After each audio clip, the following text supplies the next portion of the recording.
किसी ने क्या खूब लिखा है, कोई टूटे तो उसे सजाना सीखो।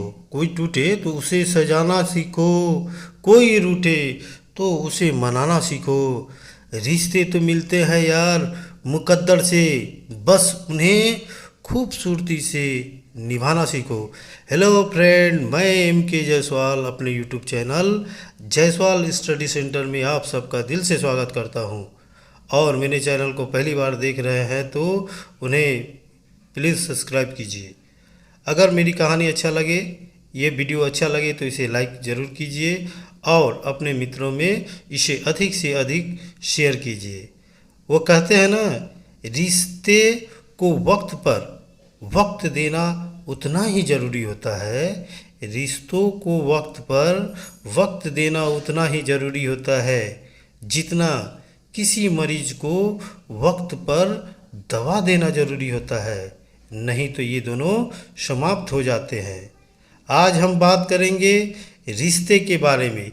इस दुनिया में दोस्तों बहुत सारे रिश्ते हैं जो मनुष्य बनाते हैं और उनकी अनेक कहानियां हैं, मगर आज हम बात करेंगे एक विद्यार्थी और शिक्षक के रिश्ते की बारे में। एक प्राइवेट स्कूल में एक शिक्षक थे जो नियमित विद्यालय में पढ़ाते थे और विद्यार्थी भी उनकी पढ़ाई से काफ़ी प्रभावित थे। विद्यार्थी बड़ी लगन से उनकी क्लास में पढ़ाई करते थे और उनकी बातों को सुनते और समझते थे, क्योंकि वह बहुत अच्छा समझाते भी थे। उस विद्यालय के सभी छात्र छात्राएं बहुत उनका सम्मान और प्यार करते थे। आज विद्यालय के प्रांगण में बहुत ही चहल पहल थी, क्योंकि आज अवसर था शिक्षक दिवस का। सभी विद्यार्थी तरह तरह के सुंदर सुंदर कपड़े पहनकर और रंग बिरंगे रैपर से ढके हुए उपहार लेकर विद्यालय पहुंच रहे थे और सभी अपने अपने कक्षा घर में जाकर बैठ जाते हैं। विद्यालय प्रांगण के दरवाजे की तरफ सभी की निगाहें टिकी हुई थी कि शिक्षक कब आएंगे, यानी शिक्षक का इंतजार कर रहे थे कि अचानक अध्यापक प्रवेश करते हैं और सभी विद्यार्थी खड़ा होकर उनका अभिवादन करते हैं और फिर भी शिक्षक उन्हें बैठने के लिए इशारा करते हैं और सभी विद्यार्थी बैठ जाते हैं।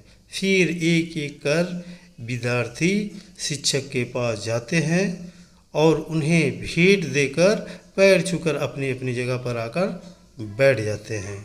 शिक्षक दिवस पर बोलना आरंभ करते हैं। जब बोल ही रहे थे तभी बीच बीच में से कोई उठकर कहता था, सर मैं आपके लिए ये करना चाहता हूँ, सर मैं बड़ा होकर आपके लिए ये करना चाहता हूँ।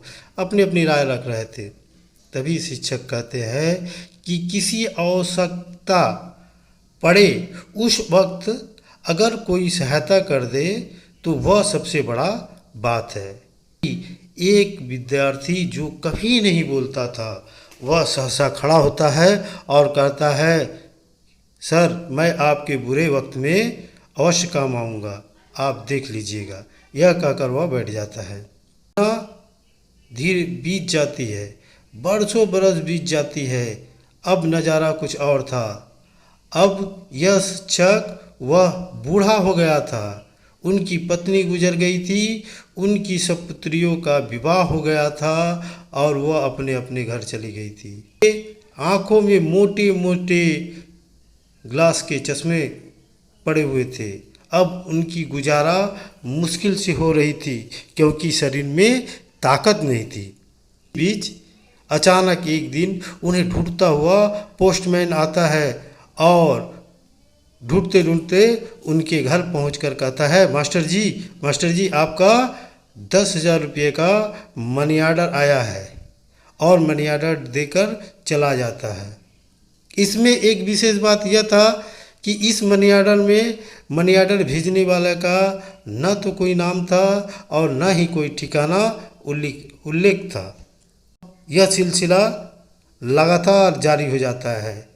हर महीने मास्टर जी के नाम से मनी आर्डर आने लगता है और कौन भेजता है इस बात की किसी को पता नहीं होती है। इस तरह कुछ बरस बीतने के बाद एक दिन अचानक मास्टर जी के टूटे फूटे घर के सामने एक चमचमाता कार आकर खड़ा हो जाता है। शिक्षक अपने चश्मे को पोंछते हुए ध्यान देकर उस व्यक्ति को निहारते हैं। तभी एक सूट बूट पहना ऑफिसर उस कार से नीचे उतरता है और उसे देखकर शिक्षक हाथ जोड़कर कहते हैं कि क्या बात है साहब, आप कौन हैं और यहाँ क्या करने आए हैं। तभी देखते देखते वह ऑफिसर झुककर शिक्षक को प्रणाम करता है और अपना परिचय देते हुए कहता है कि मैं वह विद्यार्थी हूँ जिसने कभी आपसे वादा किया था कि आपके बुरे समय में मैं आपके काम आऊँगा, और मैं दूसरे शहर में था, इसलिए तो आपको प्रत्येक महीना मनी ऑर्डर भेजता रहा। यह सुनते हैं और अध्यापक गिरते पड़ते भागकर उस टूटे हुए बदहाल घर में जाता है और एक टूटे हुए संदूक में से भेजे गए सभी रुपया जो उसने संभाल कर रखा था लेकर आता है और विद्यार्थी के हाथ में रख देता है और कहता है, मैं तो जी ही रहा था इन रुपयों को उनके असली मालिक तक पहुंचाने के लिए। भाई तुम आ गए, अब अपना रुपया ले लो, मैं तो कम से कम शांति से अपना प्राण त्याग सकूंगा। यह सुनते ही विद्यार्थी शिक्षक के पैर पर गिर जाता है और उनकी इस स्थिति पर भी उन्होंने उन रुपयों को न खर्च करके संभाल कर रखा था, यह देखकर उसके आँखों से आंसू बहने लगते हैं और वह फपक फपक कर रोने लगता है।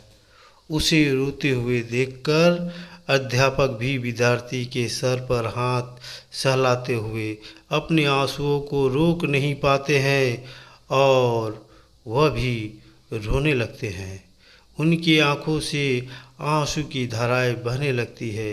उन्हें देखकर आसपास में बहुत भीड़ लग जाता है और लोग उन दोनों को देखकर जोर से उसमें से किसी ने चिल्लाकर कहता है, यह रिश्ता तो अनोखा रिश्ता है, हाँ हाँ यह रिश्ता तो अनोखा रिश्ता है। इस तरह दोनों के आंसू शिष्य और गुरु के एक जलधारा में बह रहे थे। यह था आज का कहानी। अगर यह कहानी अच्छा लगे तो लाइक शेयर और मेरे चैनल को ज़रूर सब्सक्राइब करना। तब तक के लिए जय हिंद, जय भारत।